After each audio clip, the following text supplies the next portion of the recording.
Gideon Tate stepped out of another one of those endless events, dressed in the dark suit that had become almost like a second skin. He moved through the crowd, barely registering the flashing cameras and murmured greetings. Somewhere along the line, these events had stopped meaning anything to him. But as a powerful Chicago businessman, he had an image to uphold. Cool, untouchable, the kind of man who never missed a beat. Tonight, though, something unexpected happened. As he crossed a brightly lit square in Seattle, where the event had taken place, he paused to catch his breath in the chilly evening air. And that's when he saw her, a woman with soft brown hair standing by a flower cart. She was holding a small bouquet of roses, and something about her made him freeze in place. Her face was the same as Rowena's, the woman he'd loved all those years ago, the woman who'd been taken from him far too soon. Gideon felt a strange sensation, like he'd somehow traveled back in time or was trapped in a strange dream. He took a slow, deep breath, trying to steady his racing heart. It was Rowena. It had to be. Without fully thinking it through, he took a step forward, and then another, until he was crossing the street toward her. As he got closer, he could see her features more clearly, and they were identical to Rowena's. But then, something shifted. She noticed him coming toward her, and her face twisted into a look of shock, maybe even fear. She took a half step back, clutching the flowers against her chest like he was some kind of threat. That reaction snapped him out of his daze, and he stopped, scrambling to find his words. "I'm sorry," he said, his voice softer than he intended. You look like someone I used to know." The woman gripped the flowers a little tighter, glancing at him with a wary, uncertain look. Her voice was quiet, almost hesitant, as she replied, "I'm sorry, sir. You must have me confused with someone else." Her voice sounded a bit different than Rowena's had, maybe a bit lower, a little more tired, but there was a softness in her tone that felt familiar, something that hit him like a punch to the gut. Gideon took another shaky breath, fighting back a wave of emotions that had no place here. He looked at her closely, noticing faint lines around her eyes, an air of weariness that didn't fit the vibrant young woman he had once known. Could it really be her? Years ago, everyone had told him Rowena had died in a tragic accident. He'd tried to bury the memory, to force himself to believe it, to move on. But now, this woman stood before him, looking so much like Rowena. It was impossible not to wonder if he'd been wrong all along. She glanced around, clearly uneasy, and he suddenly realized he'd been blocking her way. He stepped aside, lifting his hand slightly to show he meant no harm. I'm sorry if I scared you," he said, offering a small, apologetic smile. She nodded quickly, muttered something under her breath, and then turned away, disappearing around the corner before he could fully process what was happening. And when she was gone, he found himself rooted to the spot, staring after her, feeling a familiar hollowness in his chest, one that he hadn't felt in over 2 decades. The night air felt even colder as he turned back, his thoughts swirling. He knew he could just walk away, tell himself he'd been mistaken, that it was just some crazy coincidence. But the feeling wouldn't let go. He knew what he'd seen. That woman was Rowena. There was no question in his mind. And if there was even the smallest chance she was still alive, if she'd somehow survived that accident all those years ago, he had to know. He couldn't let this go. He took a deep breath, ran a hand over his face, and pulled out his phone, dialing his assistant's number with urgency. "David, I need you to find some information for me on a woman in Seattle," he said, glancing back at the empty square. "Yes, I know it's not much to go on, but do your best." He ended the call and stood there a moment longer, staring at the street corner where she had vanished. Gideon Tate, the man with the unshakable reputation, felt strangely lost, surrounded by the city's lights and shadows. He turned slowly and started back toward his hotel, a new kind of emptiness settling over him, one he hadn't felt in a long time. As he walked, a flicker of hope began to form, even as his mind tried to rationalize it all as some desperate fantasy. But it didn't matter. That night, something long buried had come alive inside him again. The next morning, Gideon's mind was still spinning. He sat at the desk in his hotel room, gazing out the window, replaying every detail of last night's encounter. He couldn't shake the feeling that this wasn't just some random look-alike. That woman, Ivy, if he remembered the florist's stand name correctly, was his Rowena. He could feel it in his gut, when his assistant, David, called back with an update. Gideon snatched up the phone immediately. "I managed to dig up a little information," David said, sounding cautious. "The woman you're looking for, Ivy Carlson, has been working at that flower cart in the square for almost 3 years now. She lives in a modest apartment a few blocks away. Seems like she's kept a low profile. No criminal record, no online presence. It's like she's trying to stay under the radar." Gideon processed the information silently, his jaw clenched. The more he heard, the more convinced he became. If she really was Rowena, then her life had taken a drastic turn since the accident. But what could have happened to her? And why did she seem so wary? Almost like she didn't recognize him at all. "David, I need you to find out everything you can about her. Friends, family, any kind of history, and keep it discreet." "Yes, sir. I'll keep you updated." After ending the call, Gideon ran a hand over his face. It was as if the universe was playing some cruel joke on him, dangling a piece of his past in front of him, only to cover it with mystery. But he wasn't one to shy away from a challenge, especially one so personal. He made his way to the square, watching from a distance as Ivy went about her work, arranging flowers and chatting briefly with passing customers. From where he stood, she looked so much like Rowena. It hurt, but she also looked different. There was a heaviness in her posture, a caution in her movements. It was clear she was used to guarding herself, as if she was always on alert. For the next few days, Gideon kept coming back, watching quietly as Ivy moved through her routine. He bought flowers, exchanged polite words with her, each encounter leaving him both frustrated and intrigued. There was no flicker of recognition in her eyes, nothing that suggested she remembered him or their time together. And yet, in quiet moments, he'd catch her staring off into the distance, as if something just out of reach was tugging at her memory. On the 4th day, he couldn't take it any longer. He approached her cart once more, feeling a strange mixture of excitement and dread. She looked up, her eyes a bit wary but polite. "Back again?" she asked, forcing a small smile. "Yeah, I guess I can't resist the flowers," he replied, trying to keep his tone light. But inside, he was fighting to keep his emotions in check. "You must know all the people who come around here, huh?" She shrugged, glancing away. "I guess I do. Small square, same faces. People usually just come for the flowers, though." Gideon took a deep breath, feeling the weight of unasked questions pressing against his chest. "Do you ever, I don't know, feel like there's something you're missing? Like pieces of your life that just don't quite fit?" Ivy's gaze sharpened, her hand pausing over a bunch of roses. For a moment, she looked him straight in the eyes, and Gideon's heart skipped. But then, she broke eye contact, turning back to her work. "Everyone has parts of their life they'd rather not think about," she murmured, her voice tight. The response sent a chill down Gideon's spine. It wasn't much, but it was enough to make him think she was hiding something, even if she didn't fully understand what. He needed to know more, and he was ready to push the limits to get his answers. Later that evening, David called again, his voice tinged with curiosity. "I don't have much, but I found one strange detail. Ivy doesn't have a family that I can find. No siblings, no parents. At least not that she's in contact with. There's no record of her before about 25 years ago." 25 years, Gideon echoed, a strange feeling prickling the back of his neck. That was around the same time Rowena had died. Could she have survived? Somehow lost her memory or been kept away all this time? His mind raced through the possibilities, each one more unbelievable than the last. "Yes, sir. No records of her before that. It's like she appeared out of nowhere." Gideon's jaw clenched, and he felt a surge of determination. He didn't care how long it took or how deep he had to dig. He was going to uncover the truth. He couldn't walk away from this. Not when he was this close.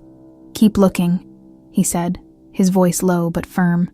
"If there's even the slightest chance if she's really Rowena, I need to know." The line was silent for a moment before David replied, "Understood, Mr. Tate. I'll keep you posted." After hanging up, Gideon sank into a chair, staring at the city lights outside his window. The world was moving on, but for him, time had stopped. He felt trapped between hope and despair, haunted by the image of the woman he'd loved and lost, a woman who might now be within his reach, but just out of his grasp over the next few days. Gideon's visits to Ivy's flower cart became part of his routine.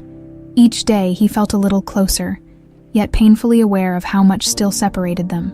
He had glimpses of recognition from her, moments when she seemed to hesitate as if she was on the verge of remembering something, but just as quickly, those moments would pass, leaving him grasping at nothing. One morning, as he bought yet another bouquet, he leaned in a little closer. "Ivy," he began, his voice quieter than usual. "Have you ever felt like there's a part of your life that's missing?" She looked up, startled by the question, her gaze flickering with a hint of vulnerability. But then she forced a smile, shaking her head. "No," she said, her voice sounding forced. "I think my life is exactly as it should be." Gideon felt a pang of sadness at her answer, but he didn't push further. Not yet. He knew he had to be careful. Rushing her could scare her off, but patience was eating away at him. As he turned to leave, he heard her voice behind him, quiet but steady. "Thank you for always buying flowers." Gideon paused, surprised, and looked back at her. She was watching him, her eyes soft, and for the first time, he saw something familiar, something that stirred the embers of hope in his heart. "Of course," he replied, managing a faint smile. "Maybe someday you'll remember why." And with that, he left, feeling that maybe, just maybe, he was closer than he'd thought. In the days that followed, Gideon made it his mission to become a familiar, almost comforting presence in Ivy's routine.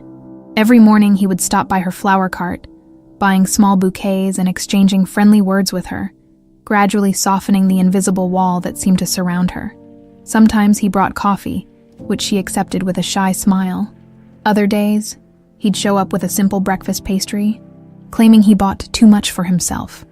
Each time, he watched her expression soften, that initial guarded look slowly giving way to something more open. Yet there was still no spark of recognition, no hint that she remembered who he was, or the life they once shared. But Gideon didn't give up. He had always been a man of persistence. And this was one battle he couldn't walk away from. He knew the stakes. He was playing a delicate game, balancing his need to uncover the truth with the very real possibility that pushing too hard might scare her away for good.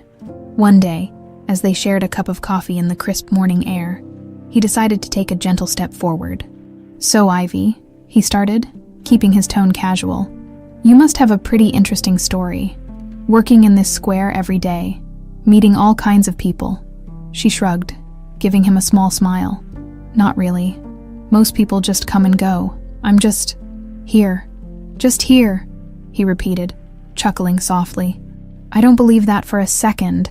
Everyone has a story, you know." She looked away, her eyes settling on a distant point beyond the fountain at the center of the square. "I suppose," she said quietly, "but I don't think mine's all that interesting." Gideon's heart twisted as he watched her, seeing the shadow in her eyes that hinted at pain. He wanted to reach out, to tell her he remembered every detail of their past, but he held back. Instead, he leaned a little closer, his voice barely above a whisper. "Sometimes, it's not about the details," he said. "Sometimes it's about the things we feel, even if we don't fully understand them." Ever feel like that? Her fingers tightened around her coffee cup, and for a moment, he saw a flicker of something. Confusion, maybe, or curiosity. But then she shook her head, her expression returning to its usual guardedness. "No," she replied, a little too quickly. "I don't think I have," he sighed inwardly, knowing he had to be patient. But each conversation, each tiny crack in her defenses, gave him hope that maybe, just maybe, he was helping her remember. As the days turned into weeks, he continued his careful approach, building a connection that felt both familiar and new. He never pushed, never rushed. But every day he let a little more of himself show, the man he'd once been with her, the man who still carried a piece of her in his heart. And little by little, he felt her warming to him. One evening, as they were closing up her flower cart together, he noticed her struggling to lift a box of supplies. Without thinking, he stepped forward and took it from her hands, surprised at how natural it felt to help her. "Let me take that," he said, grinning a little. "You don't need to strain yourself." She smiled, looking slightly embarrassed. "Thanks," I guess I've gotten used to doing everything on my own." The words stung, reminding him of all the years she'd spent alone, separated from him, struggling without even knowing why. But he forced a smile, keeping his voice light. "Well, you've got me now," he said, catching her gaze. "At least for the heavy lifting." For a moment, they stood there, looking at each other, and something unspoken passed between them. Gideon could see a question in her eyes, something hesitant but curious, as if she was on the verge of asking him something important. But just as quickly, she blinked and looked away, the moment slipping through his fingers. Still, it was progress. He could feel it. The next morning, he returned to the square with renewed determination. As he approached her cart, he noticed she was distracted, her gaze fixed on something far away, lost in thought. When she noticed him, she blinked and offered a faint smile, but he could see the tension in her posture. "Everything okay?" he asked, keeping his tone gentle. She hesitated, then nodded. I don't know. I keep having these strange dreams lately." Gideon's pulse quickened. "Dreams?" he echoed, careful not to sound too eager. "What kind of dreams?" She looked down, fiddling with the edge of a petal from one of the roses. "It's hard to explain. Just flashes, really. Bits and pieces of places, faces. But they don't make sense, like, I don't even know if they're real." His heart pounded as he listened, knowing this was the breakthrough he'd been waiting for. He forced himself to stay calm, to keep his voice steady as he replied. "Sometimes dreams are just fragments of memories, you know. Maybe they're things you've forgotten." She looked up at him, her expression torn between curiosity and fear. "Do you really think that's possible?" "Yes," he said firmly, meeting her gaze. "I do." For a long moment, they stood in silence, the weight of unspoken truths hanging in the air.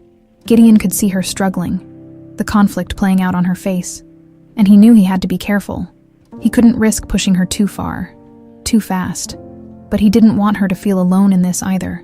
He wanted her to know that whatever she was facing, he was there for her, even if she didn't fully understand why. "Ivy," he said softly, reaching out to touch her arm. "Whatever these dreams mean, you don't have to go through this alone. I'm here for you." She looked down at his hand on her arm, her expression softening. "Thank you," she whispered, her voice barely audible. I don't know why, but I feel like I can trust you." Those words sent a thrill through him, filling him with a sense of hope he hadn't felt in years. For the first time, he believed that they were truly making progress, that maybe she was beginning to remember. "Good," he said, letting his hand fall back to his side. "I'm not going anywhere." And as they stood there side by side in the quiet square, he felt something shift between them, a fragile bond, a hint of the connection they'd once shared. It wasn't everything he wanted, but it was a start, and for now, that was enough. The following days felt like a delicate dance, each encounter with Ivy bringing Gideon a little closer to the truth, yet keeping him just out of reach. His mornings had become a routine, stopping by her flower cart with coffee, sharing quiet conversations, and watching as her guard lowered bit by bit. Ivy was beginning to feel more comfortable with him, even sharing the occasional laugh, but today felt different. Ivy seemed distracted, her gaze distant as she arranged her flowers. Gideon noticed her glancing off into space, her hands moving absent-mindedly, as if she were somewhere else entirely. He approached, handing her the usual coffee. "Here's your favorite," he said, offering her a warm smile. "Thanks," she murmured, taking the cup with a faint smile that didn't reach her eyes. "You okay?" he asked gently, noticing the worry etched into her expression. She hesitated, then looked up at him, something unreadable in her eyes. "I've been having those dreams again," she admitted, almost as if she was confessing a secret. Gideon's heart skipped a beat. He leaned in, keeping his voice steady and calm. "Do you want to talk about them?" She glanced around as if making sure no one else could overhear. Then, with a slight nod, she gestured to a bench a few feet away. They walked over together, sitting side by side in the cool morning air. "I don't know how to explain it," she started, her hands wrapped tightly around the coffee cup. "It's like these flashes, like little pieces of a puzzle I can't put together. I see a man's face sometimes. I think he's smiling. There's this warmth, Like, I don't know. She shook her head, frustrated. And other times, I see a place. It feels familiar, but I have no idea where it is. Gideon swallowed, his throat tight. He wanted to tell her, to reveal everything, but he forced himself to stay quiet, letting her find her own way through the fog of her memories. "Do you remember anything specific?" he asked gently, fighting to keep the hope out of his voice. She frowned, her gaze distant. "It's all bits and pieces. I think I remember dancing maybe with that man, but every time I try to hold on to the memory, it just slips away. It's like chasing smoke." Gideon clenched his fist subtly, feeling both exhilarated and frustrated. She was remembering something. Even if it was hazy, even if it was incomplete, it was there. The life they'd shared was still somewhere inside her, just buried. "Maybe it's just a matter of time," he said, choosing his words carefully. "Sometimes, memories come back when you least expect it. You can't force it." She looked over at him, her eyes searching his face, as if she sensed he knew more than he was letting on. "It's strange," she murmured. "Since you started coming here, it's like these memories are getting stronger. Like you're somehow connected to them." Gideon's pulse raced. He opened his mouth, then closed it, unsure how much he should say.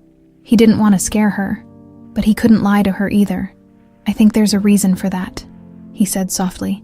"Maybe you're remembering things that were important to you. People who were important." Ivy's gaze held his, something flickering in her expression. She seemed on the verge of saying something, but instead she looked away, her shoulders slumping slightly. "I feel like I'm losing my mind," she muttered. "These dreams, these flashes, they make me feel like there's this whole other life that I've forgotten. But I can't make sense of any of it." Gideon's heart ached as he watched her, feeling the weight of her confusion. He wanted to reach out, to tell her everything, but he knew he had to let her take the lead. She was already on a fragile edge, and he couldn't risk pushing her over. "You're not losing your mind, Ivy," he said gently. "Sometimes, the mind protects us by hiding things we're not ready to remember. But when the time's right, those memories come back." She nodded slowly, a thoughtful look in her eyes. "I hope so," she whispered, more to herself than to him. "Because right now, I don't know who I am." The words hit Gideon like a punch. He took a deep breath, reaching out and gently placing a hand on her shoulder. "You're not alone in this. Whatever you're going through, I'm here to help. You can count on me." Ivy looked down at his hand on her shoulder, her lips curving into a faint, almost sad smile. "Thank you, Gideon. I don't know why, but I feel like I can trust you. Like we've met before." His chest tightened at her words. She was so close, so achingly close to the truth. He wanted to tell her they had met, that they had shared a life together, a love that had been ripped from them by tragedy, but he held back, letting her process her feelings in her own time. Over the next few days, Ivy's dreams continued, and each time she saw Gideon, she'd share fragments with him. Small, fleeting images of laughter, warmth, moments that sounded painfully familiar. Sometimes, she'd look at him with a hint of recognition, as if a memory was just on the edge of breaking through. One evening, as they closed up the flower cart, Ivy turned to him with a strange look on her face. "I saw the man's face again last night," she said quietly. "And he looked just like you." Gideon froze, his heart pounding in his chest. He struggled to keep his voice calm. "What do you think that means?" She shook her head, looking both frustrated and scared. "I don't know, it makes no sense, but there's this feeling I can't shake, like I'm supposed to know you, like we're connected somehow." He wanted to tell her then, to break the silence and lay out the truth, but he knew it wasn't time. He reached out, gently taking her hand in his, feeling the familiar warmth of her skin. "Maybe it just means we're exactly where we're supposed to be," he said softly. "Maybe we're both finding our way back to something, or someone." She looked down at their joined hands, a tear slipping down her cheek. "I just wish I knew what it was," she whispered. Gideon squeezed her hand, his own eyes stinging with the weight of everything he wanted to say but couldn't. "I think you will, Ivy. Just give it time. Sometimes, the heart remembers things the mind can't." And as they stood there, hand in hand, Gideon felt a spark of hope. Ivy was remembering bit by bit. And maybe, just maybe, she'd remember everything that mattered. The next morning, Gideon woke up feeling an unshakable resolve. Ivy was starting to remember. He could see it in the way she looked at him, the hesitation in her voice, the distant look in her eyes as if she was reaching for memories just out of grasp. But he needed answers too. If there was any chance that Ivy really was Rowena, he had to uncover the truth about what happened 25 years ago. That afternoon, he called David, his assistant, whose research skills had been essential in his business. And now, in his personal quest, when David answered, Gideon could hear the familiar sounds of tapping on a keyboard and a low hum of white noise, his usual work environment. "David, I need you to dig deeper," Gideon said, his tone serious. "Look for any records, any anomalies related to Rowena's death. Focus on any ties to my family, especially my father." David hesitated on the other end. "Your father, sir." "Yes," Gideon replied, his jaw tight. "If there's anything that might connect him to Rowena's accident or her disappearance, I need to know." There was a long silence before David responded. "Understood, Mr. Tate. I'll get back to you as soon as I find anything." The line clicked off, and Gideon exhaled, feeling the weight of this decision settle over him. The idea that his father could have played a role in Rowena's disappearance, or even her supposed death, felt like a betrayal of everything he thought he knew. But in his gut, he sensed something was off, that maybe Rowena hadn't just vanished by accident. Days passed with no word from David, and Gideon continued visiting Ivy every day, sharing coffee, light conversation, and, most importantly, companionship. Each morning he looked for signs of recognition, small hints that she might remember the life they'd shared, and every day, she seemed to draw a little closer, like a moth to a flame. One evening, as they closed up her flower cart, Ivy turned to him with a look of quiet determination. "Gideon, there's something I've been meaning to ask you," she said, her voice soft but steady. "Go ahead," he replied, sensing the importance of her question. She looked down, her fingers nervously twisting a stray flower stem. "You seem familiar to me, more than familiar. It's like I know you somehow, but I can't remember why. It's been driving me crazy." Gideon's heart pounded as he took a step closer, his voice gentle. "Maybe there's a reason you feel that way. Maybe you're remembering things that were important to you. People who mattered." Ivy looked up at him, her gaze piercing. "But how would I know you? My life. It's been simple. I don't have a past full of people or places. I've lived in the same small circle for years. And yet, when I see you, it's like I'm seeing a ghost from a life I can't recall." He wanted to tell her everything, but he knew the time wasn't right. She needed to find her way back to him on her own, or the memories wouldn't feel real. Instead, he reached out, taking her hand in his. "Sometimes, life has a way of bringing us back to where we're supposed to be," he said softly, hoping the words would resonate. She looked at him, her expression softening, and for a moment, he thought he saw a flicker of recognition in her eyes. But then, her phone buzzed, breaking the moment, and she pulled away to check the message. Gideon took a step back, feeling the familiar ache of longing and frustration. The next morning, his phone buzzed with a message from David. "I've found something. It's complicated. You're going to want to see this in person." An hour later, Gideon was sitting across from David in a quiet corner of the hotel bar, listening as his assistant explained what he had uncovered. 25 years ago, there was a police report that linked your father's company to Rowena's car accident. Nothing ever came of it, and the case was dismissed as a tragic accident, David said, handing over a file. But the timing and circumstances were strange. Witnesses reported seeing a second car at the scene, one registered to Tate Industries. Gideon's hands tightened around the file, anger simmering in his chest. "Are you telling me my father was involved in this?" "There's no direct evidence," David continued, his voice low. "But there were rumors that he disapproved of Rowena, that he saw her as a distraction to your future, and wanted her out of your life." Gideon's mind reeled. If this was true, then his father had destroyed the one person who meant everything to him, all to preserve the family's image, their legacy. The thought of Rowena suffering, of her life being torn apart because of his father's cold-hearted decisions, was almost too much to bear. He leaned back in his chair, swallowing hard, trying to process the information. He remembered the last time he'd seen Rowena, her smile, her laughter, and the way she'd looked at him as if he was her entire world.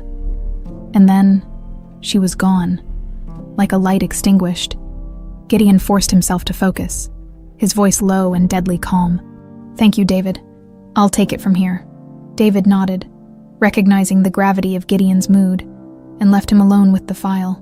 Gideon sat there for a long time, staring at the papers, feeling anger and betrayal twist inside him.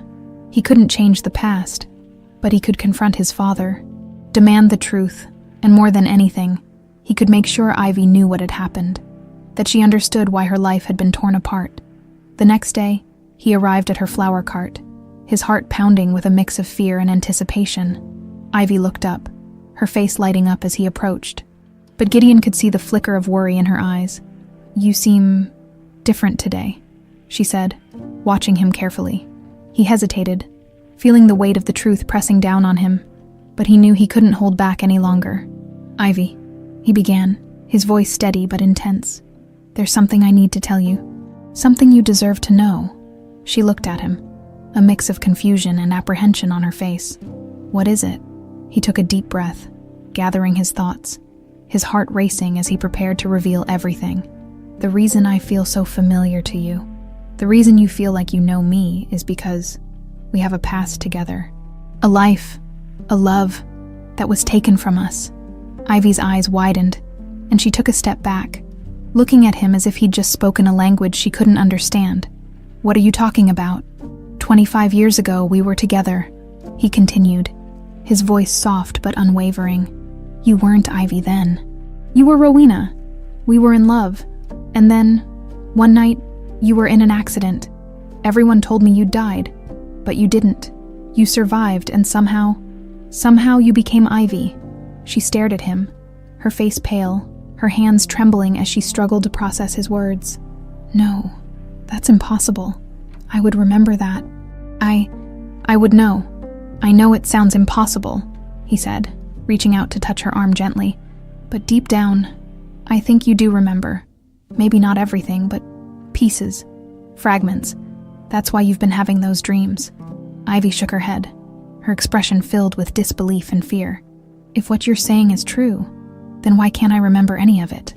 Gideon's heart ached as he looked at her, seeing the struggle in her eyes, the desperation to make sense of the past and the present colliding. Maybe because the truth was buried so deeply, maybe because it was too painful to remember.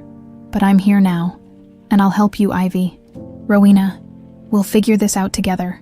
For a moment she looked at him, the walls around her heart crumbling as she reached out, letting him hold her hand.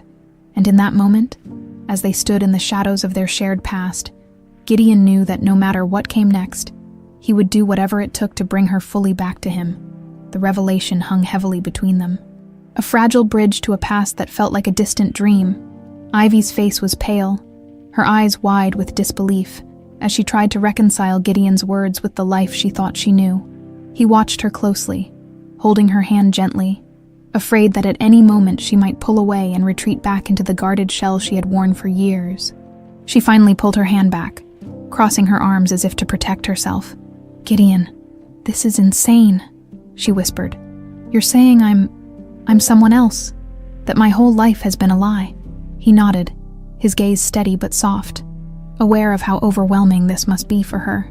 "I know it's a lot to take in, and I know it sounds unbelievable, but think about the dreams you've been having, the flashes of memories. Those are pieces of your past, our past." She shook her head, taking a shaky breath. "But if that's true, then why don't I remember you? Why do I feel like a stranger in my own skin?" Gideon took a step closer, his voice low and calm. "I think you were made to forget. I think someone didn't want you to remember who you were, or the life we shared. They tried to erase everything that tied you to me." Ivy looked at him, pain flashing in her eyes. "But why? Why would someone do that?" He hesitated, feeling the weight of the truth pressing down on him. This was the hardest part, the piece of the puzzle that tied everything together, but also risked shattering her fragile sense of self. "It was my father," he said, his voice barely above a whisper. He thought you were a distraction, that you'd ruin my future. He didn't think you were suitable for the family. And he wanted you gone." She stared at him, the color draining from her face. "Your father, he's the reason I lost my life, my memories." Gideon nodded, his heart aching with every word. "He staged the accident. It was his way of removing you from my life.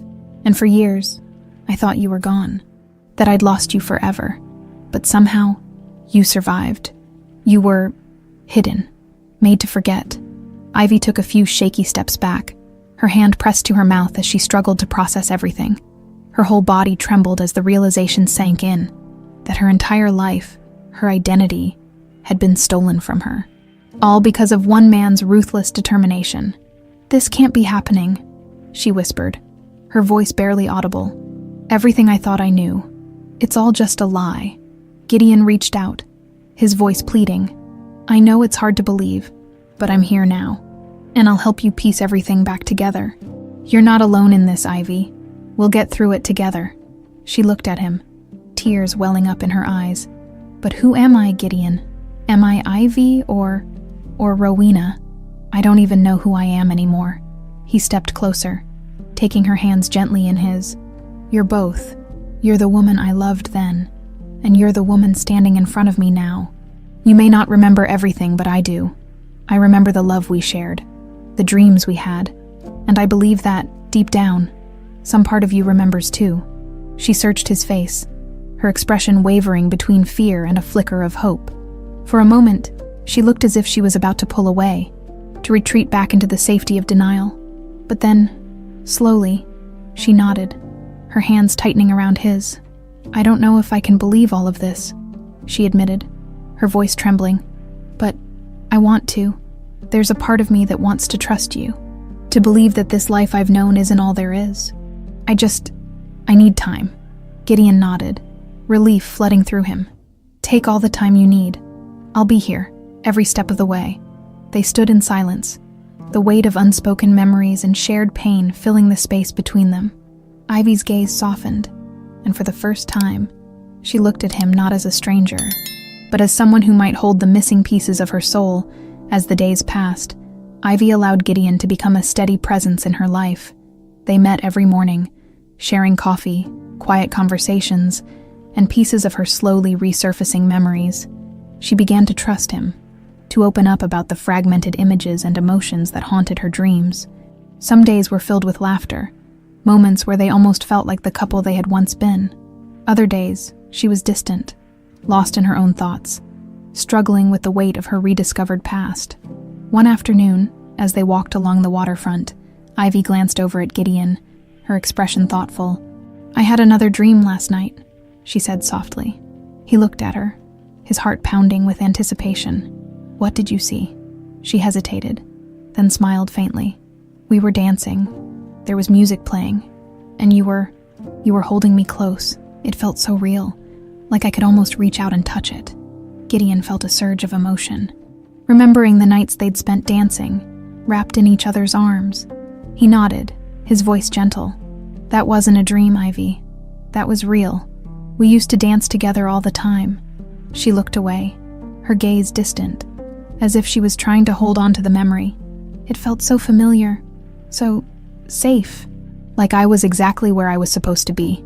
Gideon reached out, taking her hand in his. "You were. You always were." They walked in silence, their fingers intertwined, a comfortable warmth settling between them. Ivy's walls were slowly crumbling, her memories seeping through the cracks. Gideon could see it in the way she looked at him, the hesitant smile that played on her lips, the glimmer of recognition in her eyes. But there was still a long way to go. She was torn between two identities, struggling to reconcile her life as Ivy, with the fragments of Rowena that lingered in her mind. And as much as he wanted to, Gideon couldn't rush her journey. He had to let her find her way back to him in her own time. One evening, as they sat by her flower cart, Ivy turned to him with a hesitant smile. Do you think it's possible to start over, to find a new beginning, even with everything that's happened?" Gideon looked at her, his heart swelling with hope. "I do. I believe that, no matter what's happened, there's always a way to start fresh. And if you're willing, we can find that beginning together." She nodded slowly, her eyes bright with unshed tears. "I'd like that, I think. I think I'm ready to try." As they sat together in the quiet evening, the weight of their shared past and uncertain future settled around them. They were two people, bound by love and torn apart by forces beyond their control. But now, finally, they were finding their way back to each other. Gideon knew that the road ahead would be difficult, that they would face challenges he couldn't predict. But he was ready, and he knew that, with Ivy by his side, he could face anything. For the first time in 25 years, he felt a sense of peace. Days melted into weeks, and each day with Ivy felt like another layer of her memories peeling back, revealing glimpses of the woman she once was. Gideon could see it in the way she looked at him, with a softness and familiarity that hadn't been there before. Their connection was deepening, and even though she still struggled with the pieces of her fractured past, she no longer looked at him as a stranger. One crisp autumn afternoon, they decided to take a walk by the waterfront, the same place where they used to spend so many evenings together. The air was cool, filled with the scent of fallen leaves and the quiet hum of waves against the shore. Ivy walked beside him, her hand brushing his from time to time, a small but steady gesture of trust. As they strolled, Ivy turned to him with a pensive look. "Gideon," she began, her voice soft, "I've been remembering more. It's still fuzzy, but there are these moments when I see you, and it's like you've always been there." He looked at her, his heart pounding with a mixture of joy and anticipation. "Tell me what you remember," he said, his voice gentle. She took a deep breath, glancing out at the water. "Sometimes I see flashes, us laughing, dancing, talking about the future. It's strange because it feels so real, like I'm there, but then it slips away, like sand through my fingers." Gideon nodded, reaching out to gently take her hand in his. "Those memories, they're real, Ivy. Every one of them. We did share those moments. We dreamed of a future together, a life full of love and happiness." She looked down at their intertwined fingers, a faint smile playing on her lips. "I don't understand why it's so hard for me to remember it all. It's like there's something holding me back." He squeezed her hand, his voice full of quiet determination. "I think it's fear of everything you lost, and fear of facing what was taken from you. But I'm here, Ivy. You're not alone in this. I'll help you through every memory, every feeling that resurfaces. I won't let you go through this alone."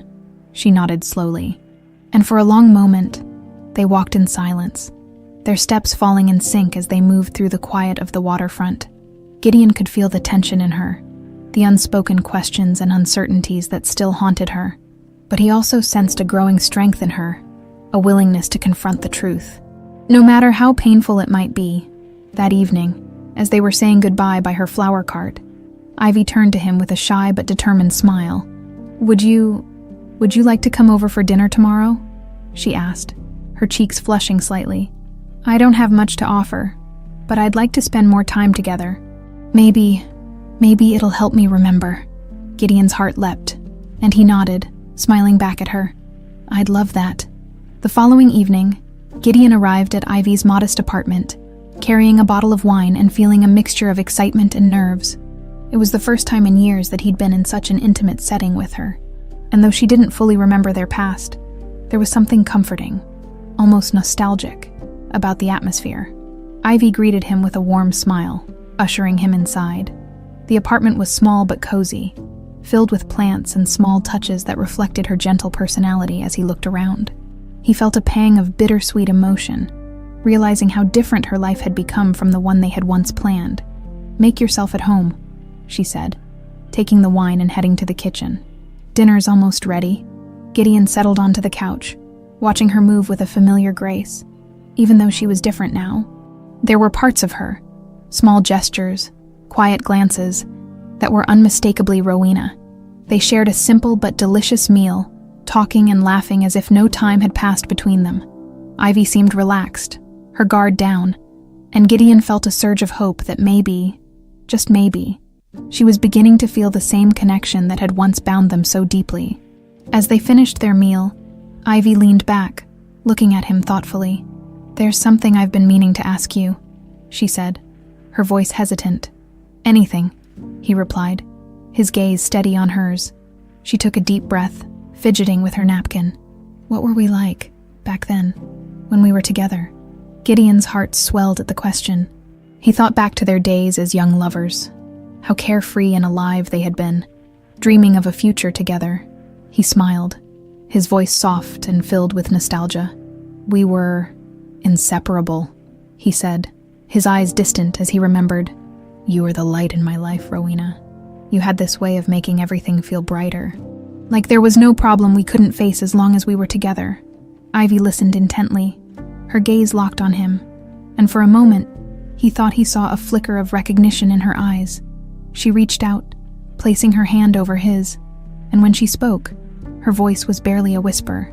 Sometimes I feel like I know exactly what you're talking about. Like it's a memory I can almost touch." She looked down, her expression vulnerable. "But then it slips away, and I'm left wondering if I'm just imagining it." Gideon tightened his grip on her hand, his voice steady. "You're not imagining it. Ivy, those memories are real, and even if you don't remember every detail, they're a part of you. They always will be." She looked up at him, her eyes shimmering with unshed tears. "I want to believe that. I want to believe that there's more to my life than what I've known." "There is," he said softly. "And I'll be here, every step of the way, helping you find it." They sat together in the dim light, a comfortable silence settling over them. It was as if they were both suspended in time, caught between the echoes of their past and the possibilities of their future. Finally, Ivy leaned against him, resting her head on his shoulder. Gideon's heart soared, and he wrapped an arm around her, holding her close. It felt so familiar, so natural, as if they were picking up exactly where they had left off all those years ago. "I feel safe with you," she murmured, her voice barely audible. Like I don't have to be afraid. You never have to be afraid with me," he whispered, his voice filled with quiet conviction. "I'll protect you, always." They stayed like that, wrapped in each other's warmth, as the world outside faded away, and for the first time in years, Gideon felt a sense of peace, as if they were finally finding their way back to the love that had been stolen from them. As the night grew darker, Ivy pulled back, looking up at him with a soft smile. "Thank you, Gideon, for everything." He smiled, brushing a strand of hair from her face. "It's my honor, Ivy. You're worth every second of this journey." And as he left her apartment that night, his heart full of hope and a love that had survived so much, Gideon knew that they were closer than ever to reclaiming the life they had once dreamed of. A life that, against all odds, was slowly coming back into focus. The days that followed felt like a rebirth, as if Gideon and Ivy were rediscovering the beauty of their shared life piece by piece. Their bond grew stronger with each passing day, their connection deepening as Ivy's memories became more vivid. She was beginning to open up, to trust Gideon fully, even as she struggled to reconcile her past with her present. But just as their lives seemed to settle into a rhythm, the weight of the secrets Gideon had uncovered about his father loomed larger. He had kept them from Ivy, knowing the truth could hurt her deeply, yet unable to deny the need to be transparent with her. She deserved to know everything, even if it was painful. One quiet evening, as they sat together by her flower cart after a long day, Gideon decided it was time. He turned to her, his gaze serious. "There's something I need to tell you, Ivy," he began, choosing his words carefully. "It's about the accident, the one that took your memories and changed everything." Ivy looked at him, confusion flashing in her eyes. "What do you mean? I thought it was just a tragic accident." Gideon's jaw tightened, his heart pounding as he struggled to find the courage to say what he knew would hurt them both. "It wasn't an accident.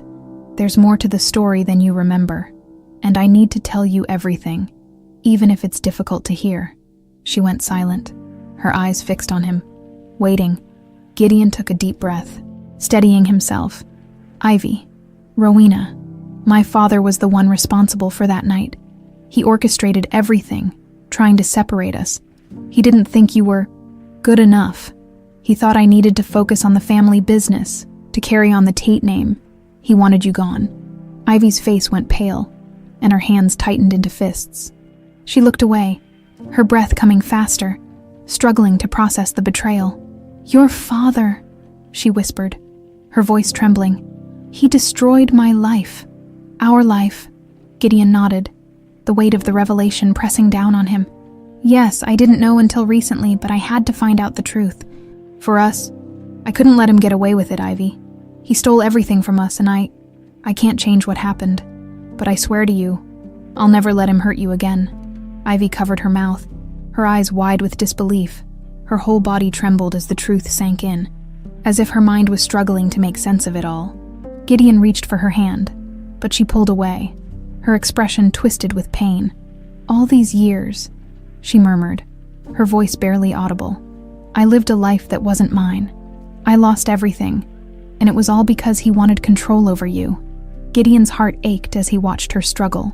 Knowing he was powerless to erase the hurt, he wanted to take her pain away, to tell her it would be okay, but he knew that nothing he could say would make the betrayal easier to bear. "Ivy, I know this is overwhelming. I can't imagine the pain you must feel, but I'm here, and I'll do whatever it takes to make this right." She looked at him, her expression softening just slightly, though the pain was still there. "It's not your fault, Gideon. You didn't know, but it hurts, knowing that someone could be so cruel, that they could rip my life apart just to protect their own plans." Gideon nodded, his gaze steady. "I'm not like him, Ivy. I would never hurt you like that. I'll do whatever it takes to prove that to you, even if it means cutting ties with my family. I'll do it without a second thought if it means we can finally be free of their control." She took a deep, shuddering breath, her fingers trembling as she reached for his hand. "I believe you," she said softly. "I know you're different, and even though this is almost too much to bear, I want to move forward. I want to find a way to live a life that's really mine." Gideon felt a surge of relief, the warmth of her touch anchoring him in the moment. He knew this was the beginning of a new chapter, one where they could finally start to build something real. Free from the shadows of his family's past, they sat in silence for a while, the weight of everything between them a mixture of pain, hope, and resilience. Ivy's hand stayed in his, a quiet reminder that, despite everything, they were still together. They were stronger than the forces that had tried to keep them apart. The next day, Gideon made his decision. He would confront his father, lay everything out on the table, and make it clear that his loyalty was to Ivy and the life they wanted to build together. He couldn't keep pretending to be part of a family that had caused so much pain. He returned to Chicago, determined and resolute. His father's office was as imposing as ever, a place that once symbolized power and legacy, but now felt like a prison of deceit. Gideon stood tall, his voice unwavering as he faced his father. "I know what you did," he said, his tone steady. "I know you destroyed my life with Rowena, that you took her from me to protect your precious family name. I won't stand by you any longer. I choose her. I choose love, not the chains of this legacy." His father's face remained calm, unreadable. He adjusted his glasses, his voice cold. "You're throwing away everything we built for a woman. Think about what you're doing, Gideon. The Tate name means power, influence, and you would cast that aside for some memory." Gideon's jaw clenched, his voice firm. "She's not just a memory. She's everything I've ever wanted, everything that matters. I'll live without the Tate name if it means living with love and honesty." For the first time, his father's expression faltered, a hint of regret flashing across his features. But Gideon didn't waver, didn't look back. He turned and left, feeling a sense of liberation wash over him. He'd freed himself from the family legacy that had cost him everything, and he could finally look forward without the weight of the past. When Gideon returned to Seattle, he found Ivy waiting by her flower cart, her face softening when she saw him approach. She didn't need to ask what had happened. She could see the determination in his eyes, the calmness in his expression. "It's done," he said simply, taking her hands in his. "I chose you, Ivy. I chose us." Her eyes shimmered with unshed tears, and she wrapped her arms around him, resting her head on his chest. "Thank you, Gideon, for fighting for us, for never giving up on me." He held her close, a quiet sense of peace settling over him. For the first time in years, he felt free to love, to live, to build a future with the woman he had fought so hard to find again. As they stood together, Gideon felt a weight lift from his shoulders. There were no more secrets, no more shadows, just them, facing the world together. "I love you, Ivy," he murmured, his voice full of quiet certainty. "And I'm never letting you go again." She looked up at him, her eyes filled with warmth. "I love you too, Gideon, more than words can say." And as they walked away from the flower cart, hand in hand, Gideon knew that they were finally free to build the life they had always dreamed of. A life filled with love, trust, and the promise of a future they would shape together. Over the next few weeks, Gideon and Ivy's lives began to take on a new rhythm, one that felt almost too peaceful after the storm of revelations they had just endured. They spent quiet mornings together, Ivy's flower cart bustling with customers as Gideon lingered nearby, sharing coffee and conversation, growing more certain each day of the life they were building together.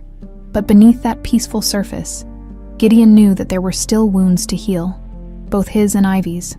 Ivy had lost 25 years of memories, and even though fragments had come back to her, there were parts of her past that remained out of reach. Gideon could see the pain in her eyes on days when she'd go silent, lost in thought, and he knew that no amount of reassurance could erase the scars left by his father's actions. One evening, as they walked along the waterfront, Ivy turned to him, her expression pensive. "Gideon," she began, her voice hesitant. "I've been thinking about everything we've gone through, about what happened all those years ago." He looked at her, his heart tightening. "What's on your mind?" "I feel like I need closure," she admitted, her gaze fixed on the horizon. "I need to understand why someone would go so far to take everything from me, from us. I don't know if I can ever really move forward until I know." Gideon nodded, understanding her need to confront the past. He had severed ties with his father, but Ivy had never had a chance to face the man who had taken so much from her. She deserved that, and if it would help her find peace, he would do whatever it took to make it happen. "Then we'll do it," he said, his voice steady. "We'll confront him together. You don't have to do this alone." She looked at him, gratitude and apprehension in her eyes. "Are you sure? I don't want to drag you back into that world after everything you've done to leave it behind." He reached for her hand, squeezing it gently. "I'm sure we'll face this together." A few days later, they traveled to Chicago. Gideon arranged a private meeting with his father, knowing that Ivy deserved answers and a chance to speak her truth. They arrived at his father's estate, an imposing mansion that felt cold and uninviting compared to the warmth and simplicity of Ivy's life. Gideon had grown up here, but now, the place felt alien, a relic of a life he no longer wanted any part of. When they entered his father's office, Gideon's father, Charles Tate, was waiting for them, his expression unreadable. He eyed Ivy with a mix of curiosity and disdain, as if he were looking at a distant memory he had hoped would remain buried forever. "So this is the woman who caused so much trouble all those years ago," Charles said, his tone cold. Ivy's gaze was steady, unflinching. "And you're the man who took my life from me," she replied, her voice firm, refusing to be intimidated. Charles raised an eyebrow, but there was no remorse in his expression, only a slight annoyance. "I did what was necessary. I protected my son from a mistake, from a life that would have ruined everything we built." Gideon clenched his fists, anger bubbling inside him, but Ivy placed a calming hand on his arm, signaling that she needed to handle this on her own. "You didn't protect him. You robbed him of happiness," she said, her voice unwavering. "You tore us apart because you thought I wasn't good enough. But love isn't about power or legacy. It's about the life and the joy you share with someone." Charles scoffed, his gaze hardening. "Love is an illusion. Power is real. Influence is real. And that's what I've spent my life teaching Gideon." I thought he understood that. Gideon shook his head, his voice cold. "I understand that you took everything from me. I understand that you thought you could manipulate my life to fit your idea of success. But I don't want your legacy. I don't want anything that comes with the Tate name if it means living without love, without honesty." Charles looked at them, his expression unchanged, as if their words meant nothing to him. "You're weak, both of you," he said, his voice laced with contempt. "Romantics, clinging to ideals that mean nothing in the real world." Ivy stepped forward, her voice calm but powerful. No, we're strong. We survived everything you threw at us, and we still found each other. We're choosing love, and that's something you'll never understand." For the first time, Charles seemed to falter, his eyes narrowing as he took in her words. But the moment passed quickly, and he returned to his stoic indifference. "If you're here for an apology, you're wasting your time. I did what was necessary, and I'd do it again." Gideon felt a wave of finality settle over him. He knew then that his father would never change, that the man who had raised him was incapable of understanding what truly mattered in life. And he felt a strange sense of relief, knowing he could finally close the door on this chapter. Without another word, Gideon took Ivy's hand, leading her out of the office. They left the estate behind, walking away from a legacy that had once defined his life, but now meant nothing. They were free, unburdened by the past and ready to create a future built on their own terms. Back in Seattle, a quiet peace settled between them. Ivy had found the closure she needed, and Gideon had severed the final ties to his family's toxic legacy. They were finally free to build the life they had dreamed of, one rooted in trust, honesty, and the love they had fought so hard to reclaim. One evening, as they sat together on Ivy's small balcony, watching the city lights flicker below, Gideon took her hand, his gaze steady. "We've come a long way, haven't we?" he said, a soft smile playing on his lips. Ivy nodded, her eyes reflecting the warmth of his. "I never thought we'd get here, but I'm so grateful we did." He looked down, his heart swelling with gratitude. "There's one more thing we need to do." She raised an eyebrow, curiosity sparking in her eyes. "And what's that?" Gideon took a deep breath, reaching into his pocket and pulling out a small velvet box. He opened it, revealing a simple but elegant ring. Ivy's breath caught as she looked at him, her eyes widening with surprise and emotion. "Ivy, we lost so much time, but I want to spend every moment I have left making it up to you," he said, his voice filled with quiet intensity. "I want to build a life with you, a life where we don't have to hide, where we can be who we are, together. Will you marry me?" Tears shimmered in Ivy's eyes as she looked at him, her hand covering her mouth in disbelief. She nodded, a radiant smile spreading across her face. "Yes, Gideon," she whispered, her voice choked with emotion. "Yes, I'll marry you." He slipped the ring onto her finger, their hands trembling as they held each other, overwhelmed by the joy of a second chance. They embraced, wrapped in the warmth of a love that had survived betrayal, tragedy, and the passing of time. And as they sat together, leaning into each other, Gideon knew that they had finally found their way back to where they were meant to be, together, with a future that was now entirely theirs to shape. The days following their engagement felt like a beautiful dream. Gideon and Ivy spent their time planning a simple but heartfelt ceremony, one that would celebrate their reunion and the journey they had traveled together. After everything they had faced, they wanted a day that felt personal, filled with love and the promise of a fresh start. One afternoon, as they walked through a quiet park, hand in hand, Ivy turned to him, a thoughtful look in her eyes. "Gideon, there's something I've been wanting to tell you," she said, her voice soft but serious.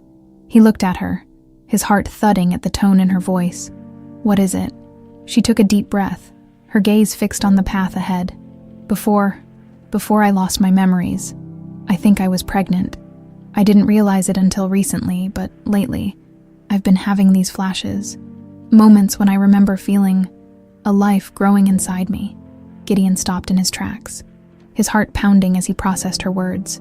"You mean, we had a child?" Ivy nodded, her eyes glistening with tears. "I think so. I don't know what happened after the accident, but I feel like I carried the baby to term. I must have somewhere out there. We may have a child we never knew." A surge of emotions hit Gideon.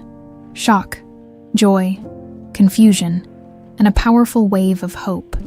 After all they had lost, the thought of a child, of a part of their love living on, was both overwhelming and beautiful. "Then we have to find them," he said, determination blazing in his eyes. "If there's a chance that our child is out there, we'll do whatever it takes to bring them into our lives." Ivy smiled through her tears, relief and hope blending together. "I was afraid to tell you. I didn't know if it was just another fractured memory, but Something inside me tells me it's real." He reached out, pulling her into his arms, holding her close. "Thank you for telling me. We'll find them, Ivy. I swear we will." And the search for their child became a new journey, one that reignited their sense of purpose. They hired a private investigator to search records from the years following Ivy's disappearance, looking for any clues about a child who might have been put up for adoption. Days turned into weeks, and the anticipation grew as each piece of information brought them closer to the truth. Finally, one crisp autumn morning, they received a call from the investigator. Gideon picked up, his heart racing as the investigator spoke. "I believe I've found something," the investigator said. "A young woman named Lila, 24 years old, born in the same year as your child would have been. She was adopted and grew up in an orphanage just outside the city. I believe she may be your daughter." Gideon's breath caught, and he quickly shared the news with Ivy, who clasped her hands over her mouth, tears streaming down her face. "Lila?" Ivy whispered, the name soft and reverent. "Our daughter." The meeting was arranged for the following day at a small cafe. Gideon and Ivy arrived early, nervous and filled with a mixture of joy and apprehension. When the door opened and a young woman stepped in, Gideon felt his breath catch. She had Ivy's gentle eyes with a hint of his own determination. She looked around the room, her gaze curious, until her eyes landed on them. Lila approached slowly, her steps hesitant. "Are you the people who wanted to meet me?" Gideon stood, his voice filled with emotion. "Yes, I'm Gideon, and this is Ivy, your mother." Lila's eyes widened, her hand flying to her mouth as she processed his words. Ivy stood, stepping forward slowly, her gaze filled with a mixture of hope and apology. "I know this must be overwhelming," Ivy said, her voice trembling. "We've only recently learned about you. I lost my memories after an accident. I didn't know you existed until now, but we would be honored if you'd let us get to know you." Lila's eyes softened, and after a long moment she nodded, her gaze flicking between them. "I don't know how I feel yet. This is a lot, but I'd like to hear more. I've wondered about my family my whole life." Gideon and Ivy exchanged a relieved smile, inviting Lila to sit with them. They shared their story, taking turns explaining the life they had once planned together, the tragedy that had torn them apart, and the long journey they had taken to find their way back to each other. And now, to her. As Lila listened, her expression softened, her gaze growing thoughtful. She asked questions, curious about their lives and the family she had never known, and by the end of their conversation, a fragile but real bond had begun to form. When they finally stood to say goodbye, Lila hesitated, then hugged Ivy tightly. Ivy held her, tears streaming down her face as she whispered, "Thank you for giving us this chance. I've missed you, even if I didn't know it until now." Lila pulled back, a small smile on her lips. "I'd like to keep getting to know you both. Maybe we can find a way to be a family." Gideon felt his heart swell with gratitude. "We'd like nothing more, Lila." In the weeks that followed, Lila became a part of their lives, visiting frequently, joining them for dinners, and sharing stories about her childhood. Ivy and Gideon found joy in getting to know their daughter, in seeing the blend of their personalities in her, and in realizing that despite everything, love had found a way to unite them as a family. One evening, as they gathered around the dinner table, Ivy looked at Gideon, her eyes full of contentment. "This is what I dreamed of," she murmured, her gaze flicking to Lila, who was laughing at one of Gideon's jokes. "A family. I thought it was lost, but somehow we found our way back." Gideon reached for her hand, his heart full. "It's more than I ever could have hoped for." Lila looked at them, a warm smile on her face. "Thank you for finding me, for giving me a chance to know where I come from." They shared a quiet, heartfelt moment, the love between them as strong as the years they had lost. It was a second chance, a gift they would cherish forever. As they sat together, Gideon knew they had finally reached the ending they had once dreamed of, an ending that, despite all the pain and separation, had led them back to each other and to the family they had always wanted. And in that moment, they knew they were home. The days and weeks that followed felt like a quiet miracle. Gideon, Ivy, and Lila had formed a family, not one free of scars or history, but one built on trust. honesty, and the unwavering love that had survived despite all odds. They spent time together in ways that felt simple yet precious. Lazy Sunday mornings with coffee, cooking dinners together, and sharing stories late into the night. Each moment felt like a victory over the past, a testament to the strength of what they'd built. One autumn afternoon, Gideon suggested a small gathering to formally celebrate their reunion and their new life together. They planned a simple but heartfelt ceremony in the park near Ivy's flower cart, where so much of their journey had come full circle. Friends, some of Ivy's regular customers, and a few of Gideon's closest colleagues gathered, filling the air with laughter, warm smiles, and the scent of fresh flowers Ivy had carefully arranged. As they exchanged vows, Gideon's heart swelled with gratitude, knowing that they had fought so hard for this moment. The vows were simple, honest words that spoke of second chances and promises to never let go of each other again. After the ceremony, they celebrated under a golden sky as the sun dipped low, the warmth of the day giving way to a cool, quiet evening. Lila stood beside her parents, her face alight with happiness, watching her mother and father finally come together in the way they'd always dreamed of when the guests had left. Gideon, Ivy, and Lila remained in the park, wrapped in blankets and surrounded by the soft glow of string lights. They talked long into the night, sharing their hopes, dreams, and plans for the future.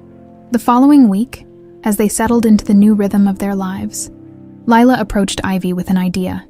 "I've been thinking," Lila began, "about everything you went through, how much you fought to find your way back, how love somehow found its way through. I think it's a story that should be shared." Ivy tilted her head, intrigued.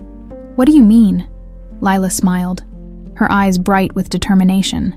"Let's open a small flower shop together. Somewhere people can come not just for flowers but for hope, for second chances. We can call it the Second Bloom." Gideon chuckled, a warm pride filling his chest as he looked at his daughter. "That's a beautiful idea." Ivy's eyes filled with emotion. "A flower shop, dedicated to new beginnings." She nodded, her smile softening. "I love it." And so, they worked together to bring Lila's vision to life. They found a cozy spot in the heart of the city, and soon, the space was transformed into a vibrant, welcoming shop filled with fresh blooms, hand-picked arrangements, and touches of warmth and love in every corner. Ivy and Lila worked side by side, creating bouquets that felt like little gifts of hope, while Gideon handled the business side of things, bringing his expertise to help the shop grow. The Second Bloom became a cherished spot in the community, a place where customers came not just for flowers, but for comfort and inspiration. People would often linger, captivated by the warmth that filled the air, by Ivy's gentle smiles and Lila's laughter. In time, the shop became a place where couples proposed, friends shared secrets, and strangers found comfort in the beauty of something as simple as a flower. One day, as Ivy and Gideon stood outside the shop watching Lila arrange a display in the window, Ivy turned to him, her eyes soft. "I never imagined we'd end up here," she said. "After everything, it feels almost unreal." Gideon smiled, wrapping his arm around her shoulders. "Sometimes, the best things in life come after the hardest journeys." She rested her head against his shoulder, a soft sigh escaping her. "Thank you, Gideon, for never giving up on me, on us." He kissed the top of her head, his voice filled with quiet conviction. "I'd search the world 1,000 times over to find you. Nothing could ever make me stop loving you." They stood there, side by side, watching as Lila waved at them from the window, her smile a mirror of the love they had fought so hard to reclaim. Years passed, and the Second Bloom continued to thrive, its reputation growing as a place of kindness, resilience, and love. Ivy, Gideon, and Lila built a life that was rich not in wealth, but in connection, surrounded by friends and community members who had become like family. On a sunny day one spring, Ivy glanced out the shop window to see a couple holding hands as they browsed through the flowers. She watched them, smiling at how love and hope could still bloom, even in the simplest of moments. Lila appeared beside her, nudging her playfully. "You see that look in their eyes? That's how you and Dad look at each other." Ivy laughed, a warm, contented sound that filled the shop. "I guess some things never change." Gideon joined them, placing a gentle hand on Ivy's back as he smiled at the couple outside.